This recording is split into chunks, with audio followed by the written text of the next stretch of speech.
Hello students, तो हम अपने कल की क्लास आगे बढ़ाते हैं। मैंने आपको कुछ होमवर्क्स दिए हुए थे, ठीक है। एटॉमिक मास मॉलिक्यूलर मास निकालने के लिए, मोलर अनुभाग निकालने के लिए दिए थे। तो एक बार मैं वो सॉल्व करा देता हूँ क्योंकि मुझे भी बहुत ज्यादा लेट हो गया था एटॉमिक मास की पूरी लिस्ट भेजने में, तो आपने नहीं निकाले होंगे, ठीक है। मैं आपको बता देता हूँ कल जो मैंने दिए थे, NaCl, सेकंड Na2CO3, थर्ड था HCl, फोर्थ H2SO4 और फिफ्थ हमारा था HNO3, ठीक है। HNO3 सेकंड, थर्ड, फोर्थ और फिफ्थ। अब इसके लिए सबसे पहले मैं आपको एटॉमिक मास समझा देता हूँ कि एटॉमिक मास मैंने जो लिस्ट आपको भेजी है उसमें सारे एलिमेंट एक लाइन से मिल जाएंगे और उनके एटॉमिक मास मिल जाएंगे, ठीक है। अब उनके एटॉमिक मास का हमें यूज कैसे करना है, क्योंकि अगर आप उसमें देखोगे तो अधिकतर एटॉमिक मास उसमें पॉइंट्स में दिए हुए हैं, ठीक है। पॉइंट्स में दिए हुए उसका मतलब क्या है, जैसे कि अगर यहाँ पर जो यूज होने वाले हैं, तो अगर मैं देखता हूँ Na की अगर बात करते हैं तो वहां पर दिया हुआ है 22.98 ऐसा कुछ दिया हुआ है, ठीक है। 22.98 कुछ दिया हुआ है। सेकंड अगर हम बात करते हैं क्लोरीन की, Cl की अगर हम बात करते हैं तो क्लोरीन का उसमें एटॉमिक मास कुछ दिया हुआ है 35.45 इस टाइप से कुछ दिया हुआ है। थर्ड अगर हम बात कर रहे हैं क्लोरीन हो गया, कार्बन का हमने करीब पढ़ा है 12 है, तो उसमें कार्बन का भी कितना दिया हुआ है 12.00 कुछ ऐसा दिया हुआ है, ठीक है। ऑक्सीजन का 16। सल्फर की अगर हम बात करते हैं तो सल्फर का कुछ दिया हुआ है 32.06, ठीक है। तो ये हो गया सल्फर का। सल्फर के बाद एक और अब कौन सा यहाँ पर दिख रहा है हमें, नाइट्रोजन, ठीक है। तो नाइट्रोजन का उसमें दिया हुआ है 14.006 ऐसा कुछ वहां पर एटॉमिक मास उसका दिया हुआ है। अब देखो, अगर हम मॉलिक्यूलर मास निकालने जाएंगे इन सारे कैलकुलेशन से, इन सारी वैल्यूज से, तो हमारा जो कैलकुलेशन होगा, हम जो मल्टीप्लाई या प्लस माइनस करने जा रहे हैं वो बहुत ज्यादा डिफिकल्ट हो जाएगा, बहुत ज्यादा मुश्किल हो जाएगा, ठीक है। इसलिए हम इन फिगर्स को क्या करते हैं, सबसे पहले सिंपलीफाई करते हैं, राउंड ऑफ करते हैं। कैसे राउंड ऑफ करेंगे, क्या करेंगे इसमें, तो सिंपली आपको पता होगा कि एक रूल हम हमेशा करते हैं, जैसे कि अगर रिजल्ट हमारा आता है तो रिजल्ट में अगर हमारे 84% बने तो हम उसको डायरेक्टली किसी को क्या बताते हैं, 85% है, ठीक है। अगर आपके 84% बने तो आप 85 बताते हो, 78 बने तो आप 80 बताते हो, ठीक है। इसी टाइप से हम अपने रिजल्ट को आगे बढ़ा देते हैं या फिर राउंड ऑफ कर देते हैं कुछ ऐसे फिगर्स में। अगर सिंपली बात करूं तो हम 85 अगर 6% बने तो हम उसको क्या बताते हैं, 86%, ठीक है। तो इसी तरीके से हम यहाँ पर भी करने वाले हैं, हम राउंड ऑफ करेंगे इन फिगर्स को, ठीक है। राउंड ऑफ कैसे करेंगे, तो उसके कुछ रूल्स होते हैं। पॉइंट के बाद अगर 5 है तो हम उस फिगर को वैसा का वैसा ही रखेंगे। क्या मैंने क्या बोला, 35.5 अगर है तो यहाँ पर 5 आ गया, इसका मतलब इस फिगर को आप कोई राउंड ऑफ नहीं कर सकते, इसको आप एज इट इज ऐसा का ऐसा ही लिखोगे, चाहे कोई भी कैलकुलेशन हो आपको इसको एज इट इज लिखना पड़ेगा, ठीक है। अगर यहाँ पर 35.5 की जगह 35.6 है तो हम 5 से ऊपर है, मतलब 5 के बाद 6 7 8 9 अगर आता है तो हम उसको डायरेक्टली क्या लिख देंगे, 35 की जगह पे 36 लिख देंगे। अब यहाँ पे 35.6 है तो भी 36 लिखेंगे, 35.7 है तो भी 36 लिख सकते हैं, 35.8 है तो भी 36 लिख सकते हैं, ठीक है। मतलब सिंपली यहाँ पे पॉइंट के बाद अगर 5 से बड़ी डिजिट है तो हम डायरेक्टली उसके आगे वाला नंबर लिख देंगे। अगर ऐसा है कि 35.4 लिखा हुआ है तो हम इसको 0.4 को हटा के सिर्फ और सिर्फ क्या लिखेंगे, 35। अगर 35.3 लिखा हुआ है तो 0.3 को हटाकर हम सिर्फ क्या लिखेंगे, उसको 35। अगर यहाँ पर 35.2 लिखा हुआ है तो इसको 0.2 को हटाकर हम सिर्फ क्या लिखेंगे, यहाँ पर 35। तो आपको समझ में आ गया होगा। अगर 0.5 से बड़ी डिजिट है पॉइंट के बाद तो हम उसको अगली डिजिट लिख देंगे, और अगर पॉइंट के बाद 5 से छोटी डिजिट है तो हम उसको ऐसे वैसे की वैसी डिजिट वहां पर लिख देंगे। 5 पे हम पॉइंट के साथ डिजिट लिखेंगे। तो हम यहां पर देखो 22.98 है, 22 के बाद पॉइंट के बाद अगर देखें तो क्या है, 5 से बड़ी डिजिट है 9 है, तो हम इसको क्या लिख देंगे, 23। आया समझ में। क्लोरीन की अगर मैं बात करता हूं 35.4 है, 4 से मतलब है तो सिर्फ आगे छोड़ो, 4 है। अगर मैं 4 की बात करता हूं तो 4 क्या है, 5 से छोटा है, तो मैं इसको सिर्फ क्या लिखूंगा, 35। सल्फर की हम बात करते हैं 32.00 क्या है 5 से छोटा है तो इसको सिर्फ क्या लिखेंगे 32। नाइट्रोजन 14.0 तो इसको भी क्या लिखेंगे सिर्फ और सिर्फ 14। आया समझ में? ठीक है, तो ये एक बार देख लेते हैं। अब आपको समझ में आएगा होंगे सबके एटॉमिक मास मैंने यहाँ पर लिख दिए, तो हम एक एक करके सारे सॉल्व करते हैं। मैं आपको दो सॉल्व करके बता देता हूँ, बाकी के आपके होमवर्क रहेंगे, बाकी के तीन आपको सॉल्व करने हैं।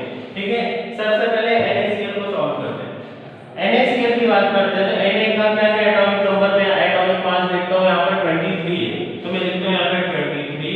कितने मॉलिक्यूल्स है Na के? Na मतलब सोडियम। ठीक है, सोडियम के कितने मॉलिक्यूल्स है? एक मॉलिक्यूल है, तो मैंने यहाँ पे लिख दिया 1 प्लस क्लोरीन का अगर मैं देखो एटॉमिक नंबर क्या है 35 है, तो मैं यहाँ पे लिखता हूँ 35। कितने मॉलिक्यूल्स है? 1, तो इसको लिख दिया मैंने 1। 23 into 1 23, 35 into 1 35, दोनों को प्लस कर दो तो 8 और यहाँ पर 6, तो 68 क्या हो जाएगा NaCl का मॉलिक्यूलर मास। NaCl का अगर अनुपात निकालूंगा तो वो कितना होगा 68 होगा। ठीक है, आई होप समझ में आ गया होगा।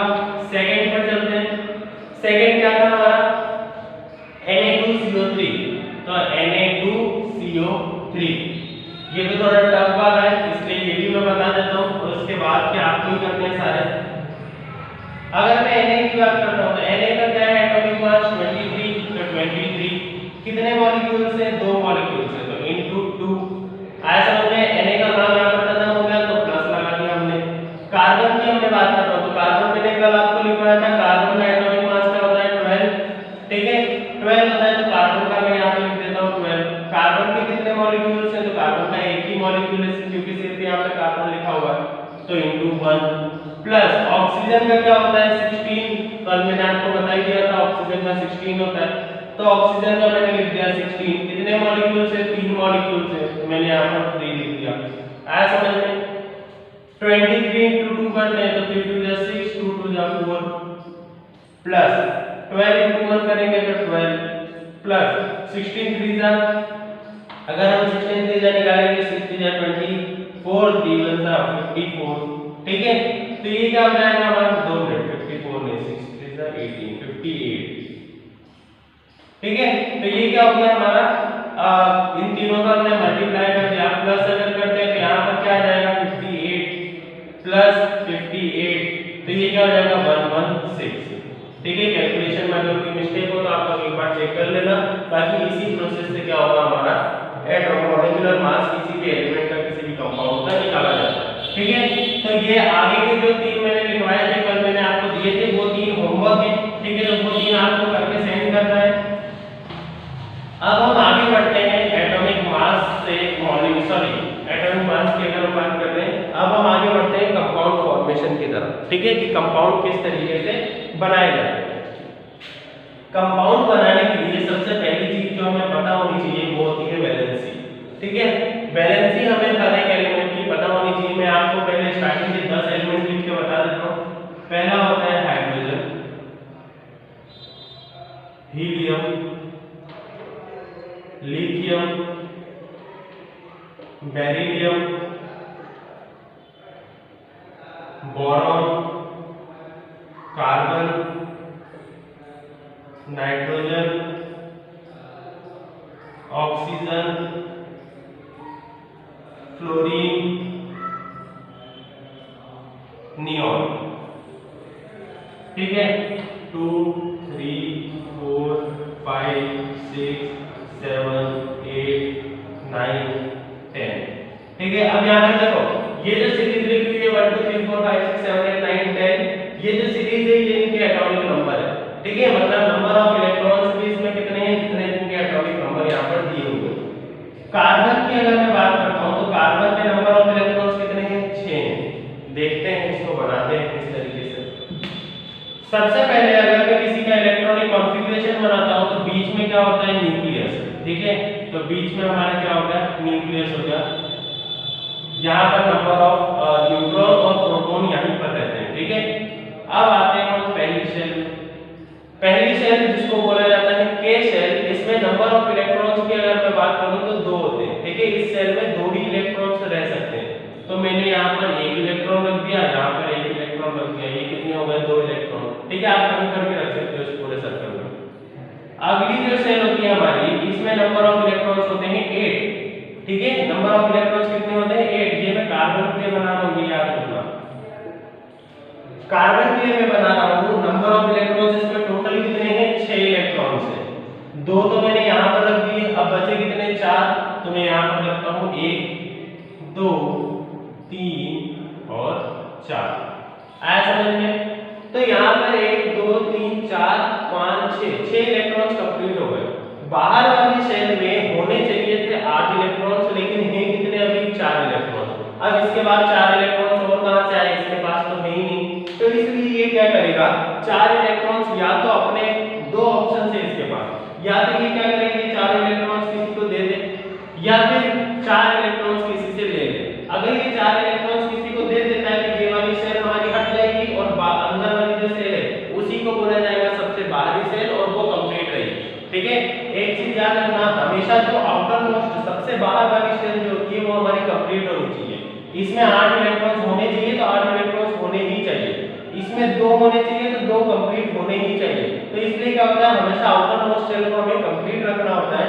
लेकिन इसके आउटर मोस्ट शेल में 4 इलेक्ट्रॉन्स है, 4 की और जरूरत है, तो हम या तो 4 किसी से ले लें या तो 4 और किसी को दे दें। ठीक है, अब इस कंडीशन में इसकी वैलेंसी क्या हो जाएगी? 4। ऐसा समझ में? कार्बन की वैलेंसी क्या हो जाएगी? 4। वैलेंसी मतलब खाली जगह। ठीक है, अब वो क्या कर सकता है, वहां पर ये 4 की खाली जगह है यहाँ पर, तो 4 इलेक्ट्रॉन या तो ले सकता है या तो अपने पास से 4 दे सकता है। अब देखो 4 इलेक्ट्रॉन से, इलेक्ट्रॉन्स को हम किससे रिप्रेजेंट करते हैं? E माइनस, मतलब इलेक्ट्रॉन पे हमेशा कौन सा साइन होता है? माइनस का। ठीक है, अब देखो यहाँ पर 4 इलेक्ट्रॉन्स अगर ये किसी को दे देता है, ठीक है, 4 इलेक्ट्रॉन्स ये अगर किसी को दे देगा तो इसके पास से माइनस साइन चला जाएगा। इलेक्ट्रॉन्स दे रहा है मतलब माइनस साइन किसी को दे रहा है। अगर ये इलेक्ट्रॉन्स डोनेट करेगा तो इसके ऊपर प्लस साइन आ जाएगा, इसकी वैलेंसी हो जाएगी +4। आया समझ में? अगर ये 4 इलेक्ट्रॉन्स किसी से ले रहा है, ठीक है, किसी से लेगा मतलब इलेक्ट्रॉन्स को ले रहा है, इलेक्ट्रॉन्स मतलब माइनस साइन को ले रहा है, तो इसकी वैलेंसी क्या हो जाएगी? -4। आया समझ में? वैलेंसी का मतलब अभी समझो, प्लस माइनस अगर नहीं भी समझ में आया तो चलेगा, लेकिन वैलेंसी बहुत अच्छे से समझ में आ जाना चाहिए। यहाँ पर मैंने बोला कि 4 इलेक्ट्रॉन से 4 इलेक्ट्रॉन्स अगर ये किसी को दे भी सकता है और 4 इलेक्ट्रॉन किसी से ले भी सकता है, तो इसको हम क्या बोलेंगे? यहाँ पर इसकी वैलेंसी क्या हो जाएगी? 4।